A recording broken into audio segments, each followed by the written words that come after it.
Hi guys, Laura Kuenssberg is taking her massive mistake, if that's what it is, very much in her stride. So the BBC journalist was expected to sit down with former Prime Minister Boris Johnson, who of course she was planning to give a severe grilling to, but for some reason sent him her notes by accident. The interview, she claimed, was then cancelled, and here she explains why. However, her excuse doesn't make a lot of sense. Then she tried to make light of the situation by pointing to another example of something like this happening to another politician. Weird stuff. Have a listen.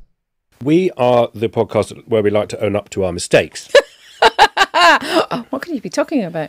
I was preparing very hard and very diligently with my lovely team for our interview with Boris Johnson, and the briefing notes, I sent them to him by mistake. That is not just a mistake, it's a big mistake. It's a big mistake. And people say, well, why can't you do the interview anyway? Well, we would never give a politician the questions in advance. We absolutely would never do that.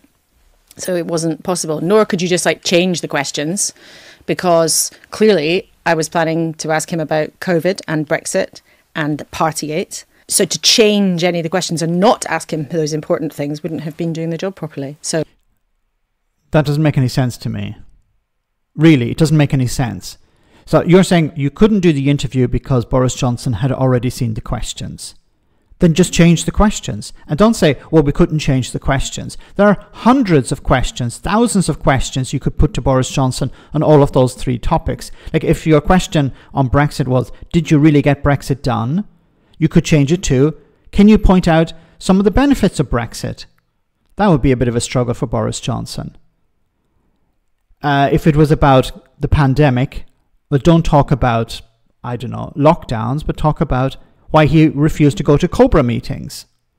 And then when it came to Partygate, instead of asking him, did you really have some cake? Ask him to apologise for lying to Parliament. So it's not just a case of, well, he received some questions, so we have to abandon those topics. No, you think up different questions related to those topics, or you reword the question so that it can be asked, you get a similar answer but in a different way. Like, you're supposed to be a journalist. Can you not think of other questions you could ask Boris Johnson on those three topics? I can literally think of hundreds of questions you could put to the former Prime Minister over Brexit, the pandemic and Partygate. So, something sounds really dodgy here. I smell a rat. There's something not making sense. It's embarrassing if that's true, that you don't send questions to politicians beforehand. This is also I'm a bit skeptical of this, because if you're asking somebody to provide you data related to a specific area, then it makes sense to send them the question in advance because you want to receive the data.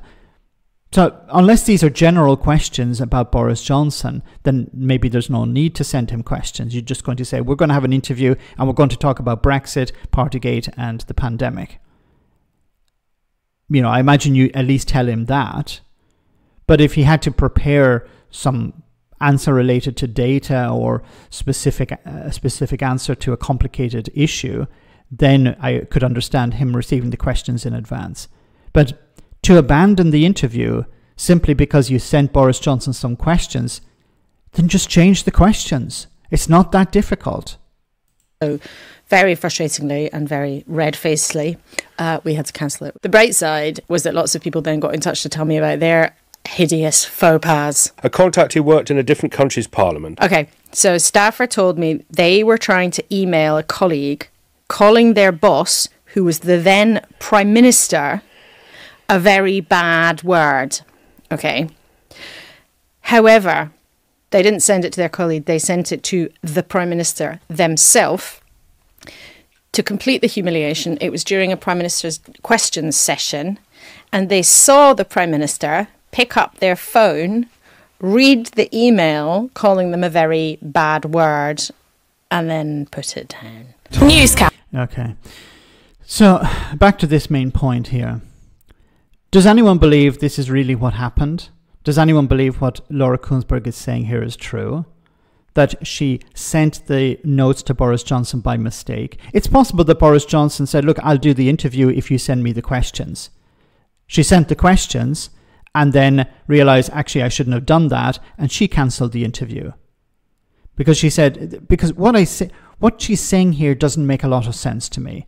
The idea that, well, we couldn't talk about these topics anymore because Boris Johnson had seen the questions, and we couldn't change the questions. Of course you could change the questions. You could reword them, or you could replace them. Let me know in the comment section, guys, what you think about all of this. As always, your comments are greatly appreciated. Thanks a lot.